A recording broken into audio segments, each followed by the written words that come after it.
The market woke before the sun did. Even before the first golden line of morning stretched across the sky, the air already carried the smell of dust, roasted maize, leather, and something older, the scent of survival. Wooden stalls creaked open one by one. Metal shutters rattled. Women arranged tomatoes in perfect pyramids. Men argued over transport prices before their engines had even warmed. The ground was always dry, always restless, as if it remembered every footstep that had ever crossed it. And in the middle of all that movement, before the noise reached its full roar, a boy named Ayan quietly set down a small wooden box near the corner where the cloth sellers and spice traders met. He unfolded a worn rag with careful hands, lined up small tins of polish, black, brown, neutral, and ran his fingers over the brushes as though they were instruments. This was his workspace. No signboard, no roof, just a patch of ground the market allowed him to borrow. When the sun finally rose high enough to burn away the last traces of cool air, Ayan straightened his back and called out, not loudly, not desperately, just enough to exist. Polish! Polish! The words floated through the chaos and dissolved into it. Some customers looked down at him the way people look at cracked pavement, noticing but never really seeing. Others extended their polished shoes toward him without meeting his eyes. The market did not hate Ayan, it simply knew his place. And in that marketplace, knowing your place was more important than knowing your potential. Every morning followed the same rhythm, yet no 2 days felt identical.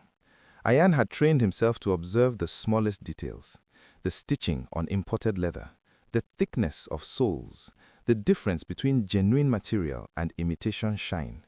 He noticed how well the customers treated their shoes, lifting their trousers slightly to avoid dust, tapping the ground impatiently, inspecting the reflection after he finished. Their footwear mattered, their appearance mattered, their status mattered. But when they spoke to him, their tone carried something subtle, something unspoken, as if skill did not equal value when it came from the wrong hands. "You are good at this," some would admit, almost surprised. Others would laugh lightly and say, "Stay focused on this, don't try anything else." The words sounded harmless, even friendly, yet they formed invisible boundaries around him. Ayan rarely responded. He nodded, he worked, he listened. Inside, however, his mind was anything but small. While his hands moved in circles, polishing layers of wax into leather, his thoughts traveled far beyond the market's edges. He wondered why people invested so much in what carried them, but so little in where they were going. He wondered why a man would protect his shoes from scratches, yet allow his dreams to remain untouched. Sometimes, when the sunlight hit the freshly polished surface just right, he could see his own reflection, distorted but present, and he would think quietly, "If I can make something old look new, why can't I remake my own path?" Still, questions remained questions. In a place where survival consumed every hour, imagination felt like a luxury. The market had rules that no one wrote down but everyone obeyed. Butchers remained butchers. Tailors remained tailors. Traders passed stalls down to their sons. Ambition was tolerated only when it stayed within tradition. Ayan understood this long before anyone explained it to him. He saw how the fruit seller's boy, who once spoke about studying engineering, eventually stopped mentioning school and began weighing oranges instead. He saw how the carpenter across from him refused to teach outsiders his craft, fearing competition more than poverty. Fear moved silently through the marketplace, stronger than heat, stronger than hunger. It whispered, "Protect what little you have." It warned, if someone rises, someone else must fall. And so, when customers said, "You are just a Polish boy," it wasn't cruelty, it was containment. They believed stability was kindness. They believed limits were safety. Ayan felt those limits pressing against him every time someone dropped coins into his hand without counting them properly, as if accuracy did not matter for someone like him. Yet he never argued. He stored each moment carefully, like pages in a book only he could read. He studied not only leather but behavior. He studied hesitation in voices. He studied the way successful men walked, shoulders relaxed, decisions firm. He memorized everything, because somewhere deep inside, Beneath layers of dust and routine, he sensed something unsettling. The market did not decide your worth because of your talent. It decided your worth because of your position. And changing position was the one thing people feared most. That afternoon, the air shifted. Not dramatically, not with thunder or announcement, just a subtle pause, like the market inhaling. A sleek black SUV rolled slowly through the narrow road bordering the stalls, its surface reflecting the chaos like a moving mirror. Conversations softened, heads turned, even the bargaining slowed. Vehicles like that did not belong to daily survival, they belonged to decision makers. The car stopped near Ayan's corner. The engine quieted, but its presence remained loud. The door opened with a muted click, and polished leather touched the dusty ground. Ayan noticed them first, flawless, expensive, deliberate. Then he looked up. The man stepping out carried himself with the calm assurance of someone who never worried about tomorrow's meal. His suit fitted perfectly. His watch caught the sunlight without trying. He surveyed the marketplace not with curiosity, but with evaluation. When his gaze finally settled on Ayan, it did not carry dismissal. It carried interest. Real interest, the kind that studies potential the way others study profit. Ayan felt something unfamiliar tighten in his chest. Not fear exactly, but awareness. The man approached slowly, glancing at the wooden box, the brushes arranged neatly, the careful shine on a customer's shoe. "You did this?" the man asked, his voice smooth, controlled. Ayan nodded. For the first time that day, the market noise seemed distant. The businessman bent it slightly, inspecting the reflection of his own shoe as Ayan worked. Silence stretched between them, not uncomfortable, but heavy. And in that silence, something invisible shifted. The market had always decided Ayan's worth, but in that moment, someone powerful was measuring it differently, and Ayan had no idea that this quiet inspection was the beginning of an offer that would test not his skill, but his future. The businessman did not rush his words. He watched the final strokes of Ayan's brush, the careful way he buffed the leather until it caught the sun like still water.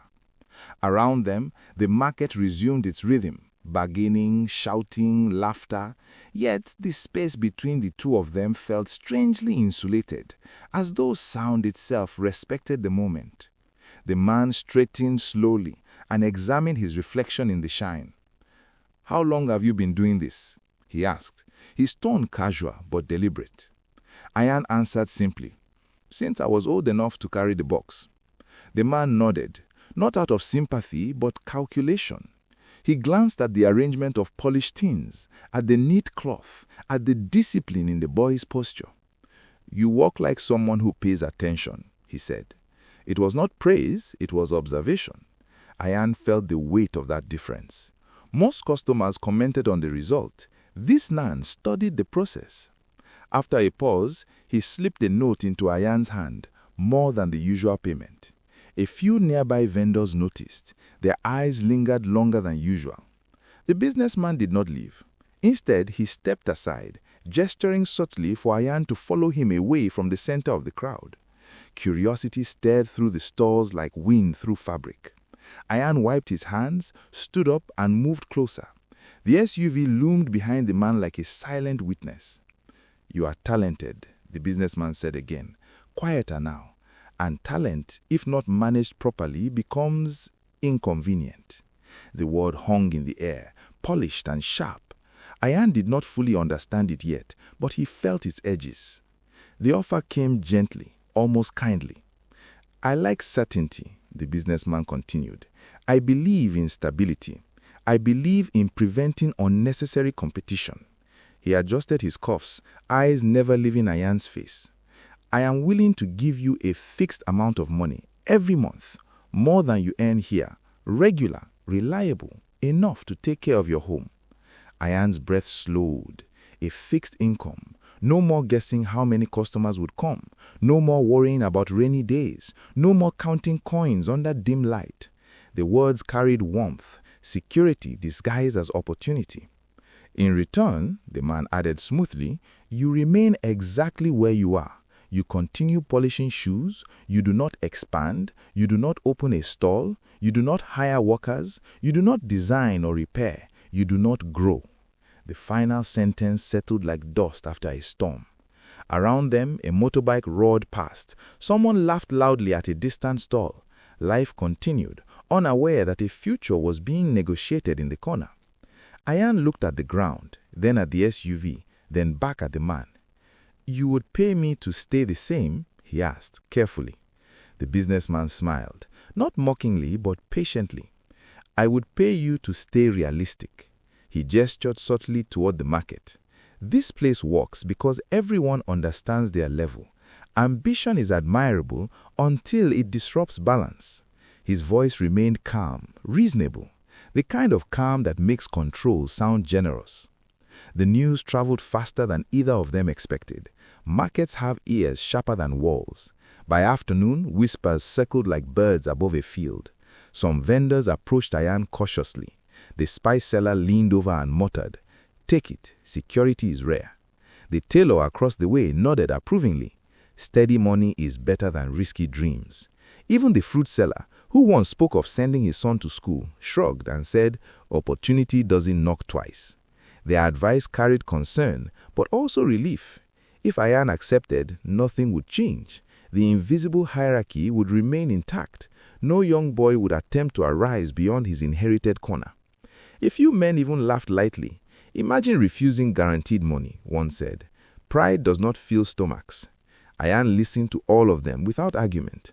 Their logic was simple.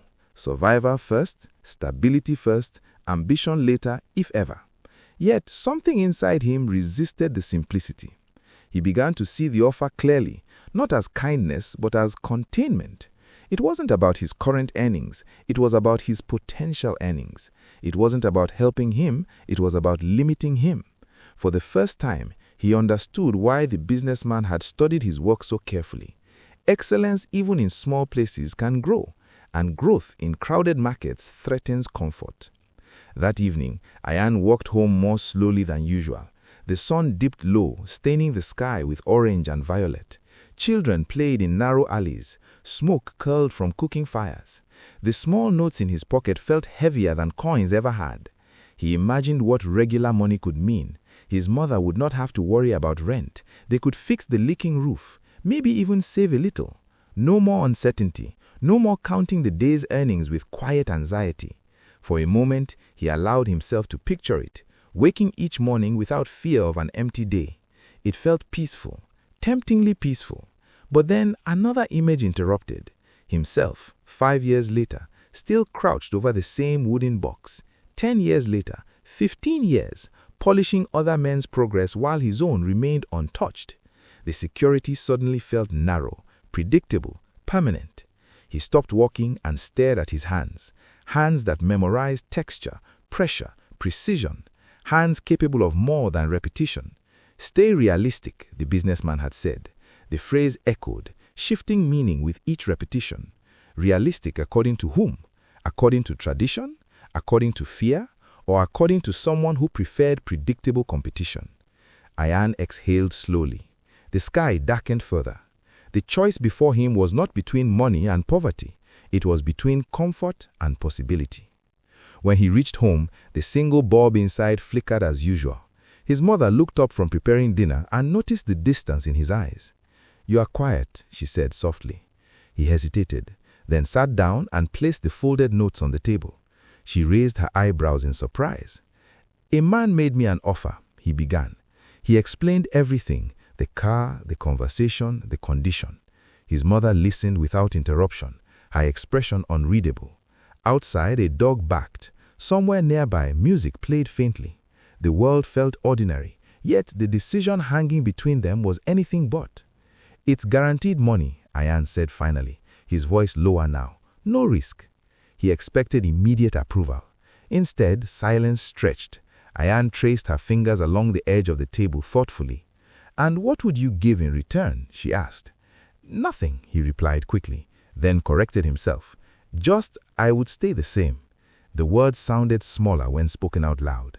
She met her gaze steadily. "Staying the same is never nothing," she said. It is choosing not to become.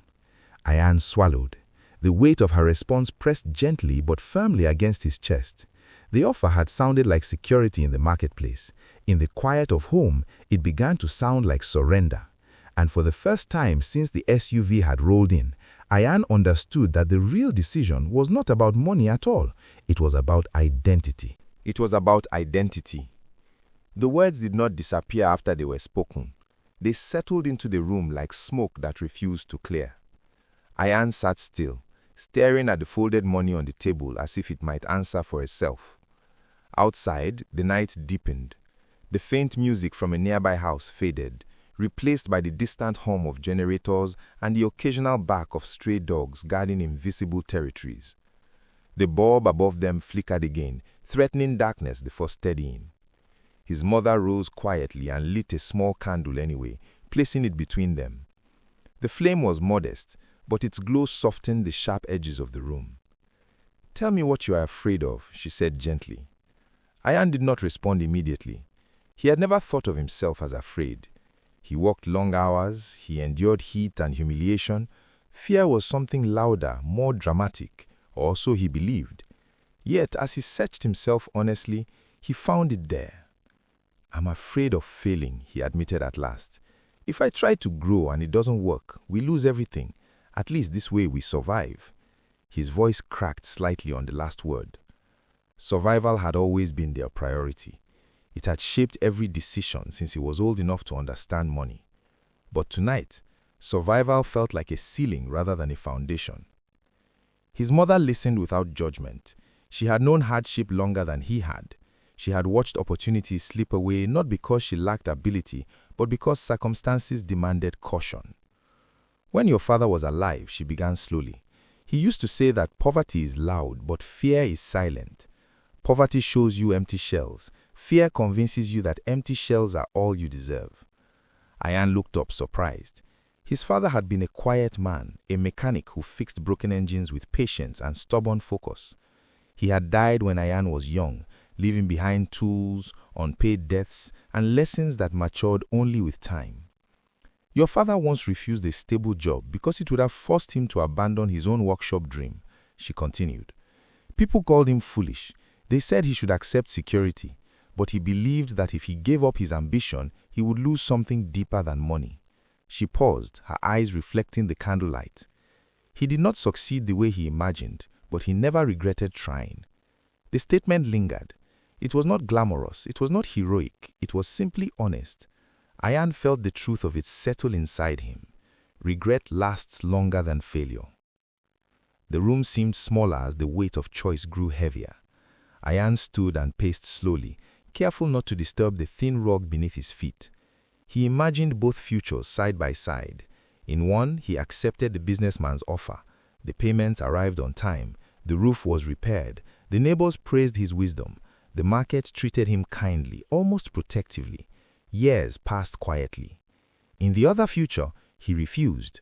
There would be uncertainty, days without customers, mistakes, maybe embarrassment, perhaps even hunger. The second future was unstable, unpredictable, and frightening, yet it contained movement, growth, change. The first future offered calm waters. The second offered storms, but also new horizons. "What if I try and I lose?" he asked again, softer now. His mother stood and faced him directly. "Then you will lose while moving forward," she said. "But if you accept this offer, you will lose while standing still." Her voice was steady, not dramatic, not emotional, just certain. "Failure is temporary, Ayan. Regret is permanent." The words cut cleanly through his confusion. He realized that the businessman had not offered him stability, he had offered him stillness, and stillness when forced becomes a cage. Sleep did not come easily that night. Ayan lay awake long after the candle burnt out, staring at the faint outline of the ceiling. The house creaked occasionally, responding to temperature shifts like an old body adjusting to discomfort. He replayed the businessman's calm tone, the confidence in his eyes, the polished certainty in every word. The offer was strategic, not emotional. It was designed to appeal to fear, to responsibility, to logic, and it almost worked. He turned onto his side and thought about the market's unwritten rules. Butchers remained butchers. Tailors remained tailors. Polish boys remained Polish boys. Those who broke the pattern were either celebrated years later or criticized immediately. He understood something now that he had not fully grasped before. The market did not fear his poverty, it feared his potential. If a boy with a wooden box could build something bigger, then everyone else's limits would be exposed as choices rather than fate. That realization sent a strange mix of fear and strength through him. He did not feel brave, he felt aware, and awareness is often the first step towards courage. By the time dawn approached, his decision had quietly formed. It was not loud, it did not arrive with dramatic certainty. It settled into him gradually like the slow rise of sunlight over rooftops. When the first call of morning echoed through the streets, Ayan rose from his bed with unusual calm. His mother watched him from the doorway as he prepared his polish kit. She did not ask what he had decided. She could see it in the steadiness of his movements. The folded money from the previous day remained on the table. He picked it up, hesitated for a brief second, then placed it back down. "I will return it," he said simply. His mother nodded once, pride hidden beneath composure. The walk to the market felt different that morning. The air was cooler, the streets quieter. Yet inside him something had shifted permanently. He was no longer choosing between money and struggle. He was choosing between ownership and obedience. When the SUV appeared again later that day, parked in nearly the same position, Ayan did not feel smaller standing beside it. He felt prepared. The businessman stepped out, expecting efficiency. Instead, he received resolute. "I am grateful for your offer," Ayan said respectfully, extending the folded notes back towards him. "But I cannot accept money in exchange for staying small." The businessman studied him carefully, searching for hesitation. Finding none, he gave a faint smile. Not amused, not angry, just analytical. "Very well," he replied calmly. "We will see how far ambition takes you." The SUV door closed with a controlled click, and the vehicle rolled away, leaving behind dust that slowly settled over the marketplace. Around him, whispers began again. Some shook their heads, others laughed quietly. Ayan returned to his wooden box and sat down. "Polish, polish," he called out, his voice steady, but this time, beneath the routine, there was something new. Not certainty of success, but certainty of direction. And sometimes, that is enough to begin. And while his business was still small compared to empires beyond the city, it was undeniably his. Not purchased silence, not borrowed stability, but earned growth. What began as a wooden box at the corner of a restless marketplace had transformed into a respected local brand. Years had smoothened the sharp edges of doubt and replaced them with quiet confidence. The stall had expanded into a modest workshop. The teenage helper he once trained now managed supply orders with precision. Shelves once holding polished tins now displayed rows of durable, handcrafted shoes stamped with a simple emblem, a rising sun. There was no dramatic announcement when success truly arrived. It came in steady contracts, in repeat customers, in wholesale requests from nearby towns. It came in the form of trust. One afternoon, long after the memory of the original offer had faded into a distant chapter, a familiar sound returned to the marketplace. The low, controlled hum of a luxury engine moving through narrow streets. Conversations paused, heads turned. The black SUV, newer than before, glided into view and stopped not far from where Ayan's wooden box once stood. This time, however, the corner looked different. It bore his name on a modest signboard above a permanent structure. When the door opened, the businessman stepped out. Older now, his hair touched with silver, but his posture unchanged. He surveyed the scene with measured eyes. Workers moved efficiently. Customers examined products with interest. The Polish boy he once approached was no longer crouched on the ground. He stood upright, directing operations with calm authority. Their eyes met across the open space. Recognition passed between them without surprise. The market, sensing unfinished history, fell quieter than usual. Ayan walked toward him steadily, not with arrogance, not with resentment, but with composure shaped by years of disciplined work. The businessman observed the workshop carefully, his expression analytical yet thoughtful. "You've done well," he said, his voice carrying neither mockery nor exaggerated praise. Ayan nodded once. "I chose to try," he replied simply.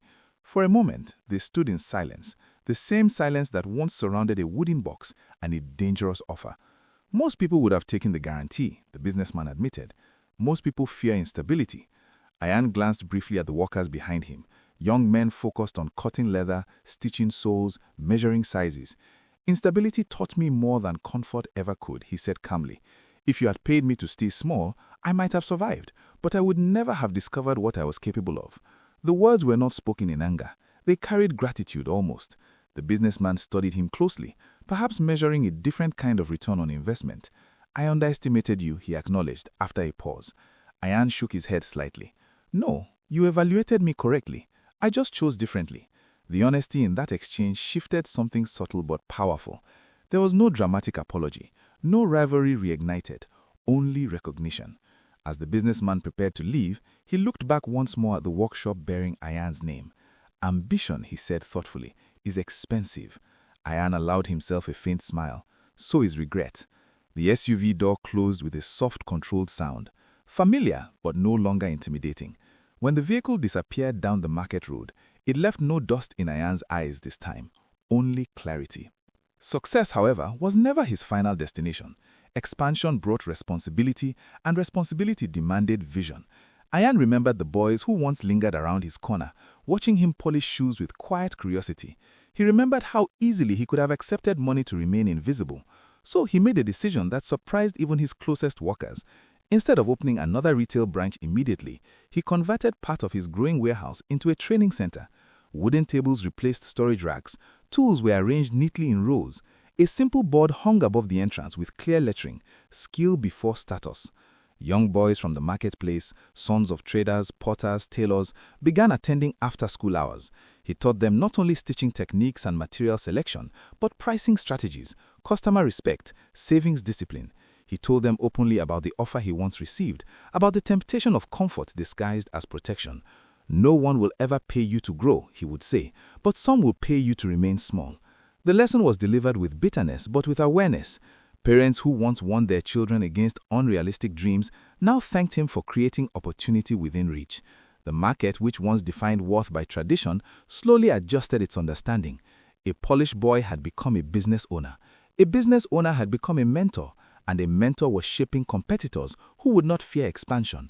On the opening day of the training center, as sunlight filtered through open windows and young hands practiced careful stitches, Ayan stood quietly near the entrance. The wooden box from his earliest days rested against the wall, not discarded, not forgotten, but preserved, a reminder. Outside, above the doorway, another sign had been installed beneath the first. It read in clear, bold letters, "Here, no one gets paid to stay small." The market buzzed as usual, loud, imperfect, alive, but something fundamental had changed. Worth was no longer assigned solely by tradition.